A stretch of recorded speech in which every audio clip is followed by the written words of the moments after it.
안녕하세요. 저는 미디어팀에서 섬기고 있는 김현수 스텝입니다. 항상 예배당 맨 뒷자리에서 이렇게 있다가 맨 앞으로 오니 좀 떨리지만 이 자리를 통해 제가 만난 하나님 이야기를 해보겠습니다. 저는 여기 계신 많은 분들처럼 기독교 집안에서 태어난 모태신앙 고등학생이었습니다. 하지만 단순히 모태신앙인이 아닌 집안에 목사님만 세 분이 계시고 어머니는 신학교도 다니셨으며 아버지는 목사님 못지않게 성경에 대해 해박하신 분이셨습니다. 그러다 보니 성경과 교회는 어렸을 때부터 저에게 매우 친숙한 것이었습니다. 하지만 언제까지나 그분들이 말씀하시는 하나님은 저에게 그저 신 그 자체일 뿐이었고 그저 교회도 일요일에 가는 곳 그 이상 그 이하도 아니었습니다. 매일매일 식기도와 자기 전 기도를 했지만 그저 밥 먹기 위한 자기 위한 루틴이었을 뿐 하나님께 감사해서 나오는 행동은 아니었습니다. 그렇게 살아가는 중 고등학교 1학년 여름 수련회에 가게 되었습니다. 교회 수련회 시즌만 되면 조장들의 우리 수련회 가자는 권유의 문자를 여러 핑계들을 대면서 항상 거절해 왔었는데 하필 그 수련회에서는 거절할 핑계도 없었고 또 거짓말을 하기에는 조장의 진심 어린 부탁에 양심이 질려서 어려운 마음으로 수련회를 신청하게 되었습니다. 그리고 그 수련회 기도회 현장에서 예수님을 인격적으로 만나게 되었습니다. 수련회 저녁 집회 때 흠뻑 빠져들어 울며 기도하고 있는 친구들을 보며 그들이 바라보는 하나님이 누군지 궁금했습니다. 항상 하나님은 사랑이시다라고 하시는 그런 말은 익히 들어왔지만 저는 그분의 사랑을 느낀 적이 없었기에 하나님의 사랑을 알게 해달라고 기도했습니다. 하나님께서는 저의 그런 기도를 들으셨는지 저에게 사랑을 알려주셨습니다.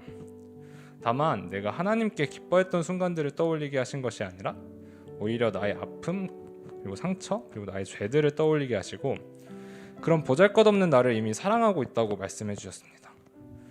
그동안에 나의 아픔을 공감해 주시고 혼자서 아파할 때 혼자가 아니었다고 내가 기쁠 때나 슬플 때나 함께했고 앞으로도 영원히 함께할 거라고 내가 목마를 때 나를 부르라고 나의 마음을 만져주겠다고 또 너와 함께할 많은 친구들까지도 예비해 두었으니 기쁨과 감사로 살아가라고 말씀해 주시는 주님을 만날 수 있었습니다. 사실 하나님을 믿게 되었다고 해서 제 인생이 드라마틱하게 꽃길만 걷고 있다고는 느끼지 않습니다. 다만 바뀌지 않은 현실 속에서 작디 작은 나에게 주시는 하나님의 큰 사랑을 느끼게 되었습니다. 그저 하나님을 떠올리게 하시고 제 아픔을 위로해 주시고 고개를 들어 주변과 소중한 동역자들을 보게 하시며 다시 살아갈 새 힘을 주셨습니다. 그러다 보니 자연스레 주님과 가까워지고 밥 먹는 것에도 자기 전 누워 힘들거나 기쁘거나 그저 오늘 하루를 살아갈 수 있게 해주심에도 또 심지어 걷다가 보이는 저 작은 꽃 하나도 볼 수 있음에 감사하고 기뻐하는 제가 될 수 있었습니다. 저뿐만 아니라 여기 계신 여러분들도 하나님의 사랑은 무엇이지? 라는 궁금증을 가지고 계시거나 가지고 있을 거라 생각합니다. 또한 어려운 상황들로 정말 감사하기 어려운 분들도 많으실 겁니다.